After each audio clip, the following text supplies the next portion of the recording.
Hello and welcome back to my YouTube channel. I'm here to look back at Newcastle United's 3-2 defeat to Chelsea at Stamford Bridge on Monday night. Really poor performance all round, I think, from Newcastle. It'll be very much along the lines of the same type of frustrations that I've had in previous videos, in previous reviews.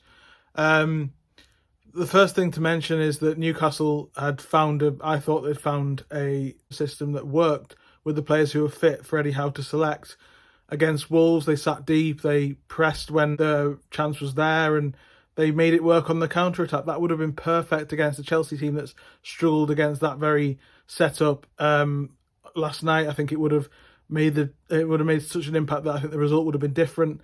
Then you've got the Villa game as well, as that when it was a very similar sort of way forward that Newcastle found. And it's curious to me that Eddie Howe changed the emphasis to go back to the open press and go back to the way of trying to chase Chelsea and go after Chelsea and dominate the game, and it just didn't work again, and it hasn't worked for a very long time. And I think purely because of the personnel that are there. We've just done the True Faith Patreon review of the game, and a lot of the lads were saying, and myself included, that the cogs in the wheel are not the same as they were last season, and that's why the wheel isn't turning as swiftly and isn't turning as well.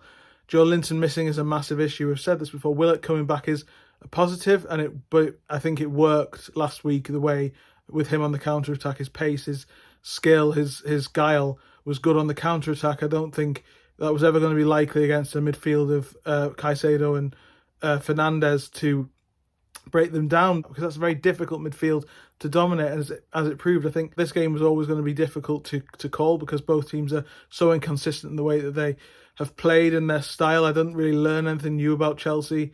I know that Cole Palmer is the difference maker for them, and as he proved yesterday with a goal and assist in the 3-2 game. We'll go through the goals in a minute. But yeah, this is just another really predictable game, and another game which went the way it went, because I think in part because Newcastle's tactical approach was caught out again, and I think that they could have gone on the counter-attack and got a very different result out of this one. So the first goal comes after a few minutes. Newcastle actually started brightly. The press is actually working quite well. And Chelsea score straight away from Palmer's cross, Sven Botman's bizarrely poor clearance, which I think Martin Dubravka should have claimed. It comes back out, and eventually it's put in by, I think it's Nico Jackson for the first goal. But it was the cross. It was so soft. The cross was soft. The clearance was soft. The finish was soft and deflected past Dubravka, who could have probably done better.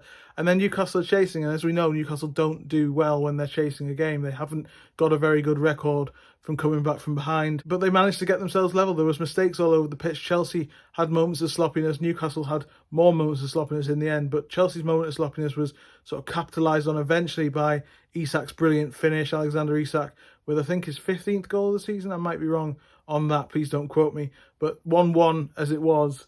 And Newcastle went in at half-time in a good position. I think they'd sort of weathered a bit of a difficult first half, but there was a springboard there for them. Chelsea's midfield was making mistakes there. There were gaps in behind them as well. Malo Gusto was good going forward, but was leaving gaps. I think the choice to try and get Gordon to run in on Malo Gusto and not track back was sort of caught out a bit. But there were moments where he looked like he could have been a threat if he hadn't got injured. He came off for Miguel Almiron, and the threat was really sort of countered by that. A big blow for Newcastle to miss Anthony Gordon for a while, probably paid to the end of his Euro hopes, because he probably won't be, if he's not fit enough, definitely won't be selected for the last England squad before the tournament in the summer, and there's not really enough time for him to impress. So that's a real big blow for Newcastle, and tactically it didn't help that he went off. But yeah, there was just a lot of mistakes on both sides. Newcastle had levelled at half-time. There was a springboard to go forward.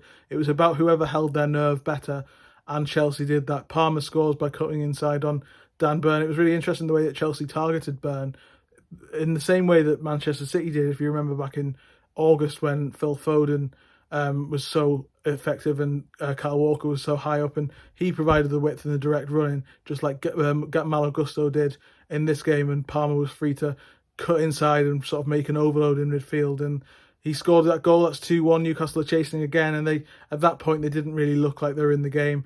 And then Mykhailo Mudryk comes on and scores another very cheap goal as well to make it 3-1. Then Newcastle finally show some life with a thunderbolt from Jacob Murphy, another substitute, but by that point it was just the same patterns had cost them again. It was very much the same, very difficult to see how Newcastle were ever going to get anything out of the game because of the way they set up, and that comes to Eddie Howe's responsibility. I think, again, I don't want to talk about Eddie Howe's future in terms of the fact that he could be gone at any point, because I think that's still very, very far away from becoming a reality. I don't believe he deserves to be sacked at this point. I still think he's got a lot of credit in the bank, and I don't think the vast majority of supporters are after his head. But I said on the podcast this morning that the truth is that the questions are becoming more fundamental, more deep running, and more problematic for him. And this is a prime example. Why is it that they seem to want to play the same way, Newcastle, without the same players? And that's a question, as you'll be aware, that I've been asking on this channel for weeks and weeks, and there's still no answer. And the really bizarre thing about this game was that it felt like they'd actually found their system and their solution against Wolves, and that would have been a really good way to go. But Newcastle came out open. Chelsea were able to find those pockets of spaces with Cole Palmer particularly being a big threat, and that proved decisive, and that's a real problem for Newcastle as they travel to Manchester City in the FA Cup quarter-final on Saturday night. It's a real shame that Newcastle are going into that game that could have been, a real occasion for Newcastle on such a low, because most fans are expecting defeat. They've obviously only ever won one game at all in the League Cup at the Etihad. This is Pep Guardiola's Manchester City that are a very, very good side. And there's a real sense of pessimism at the back of this game, and that's a real shame. But at the same time, it's partly down to the fact that Newcastle keep making the same mistakes. They keep doing the same things and trying to hope for a better result. But when someone like Joelinton, who's only played 16 Premier League games this season, last year he played 32, that's half the games he's played, is not there, then the whole system doesn't work, and you've got to change it. I'm fed up of saying that, but it's still very much the case. You could go back and watch my Dan Burn video and it'd still be as relevant as it was then, a month ago, as it is now. And that's sort of testament to the current situation that Newcastle find themselves in. They're stuck on repeat, really struggling to find a way forward.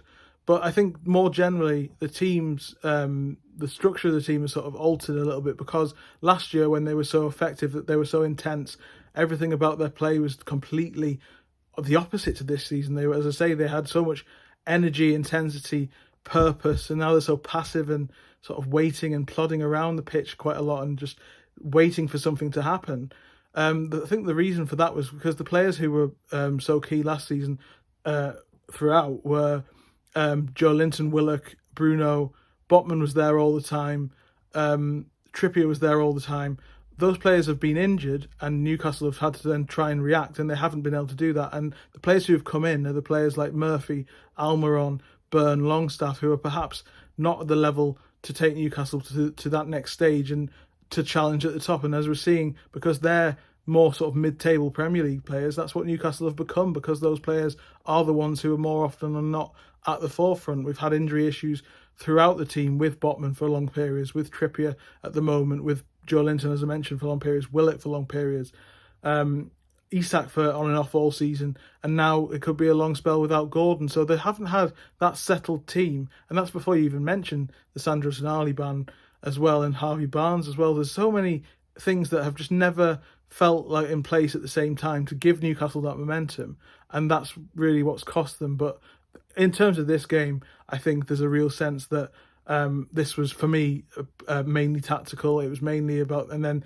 individual errors on the pitch, and not enough belief and not enough sense of purpose around everything that we took for granted last season is just not there anymore.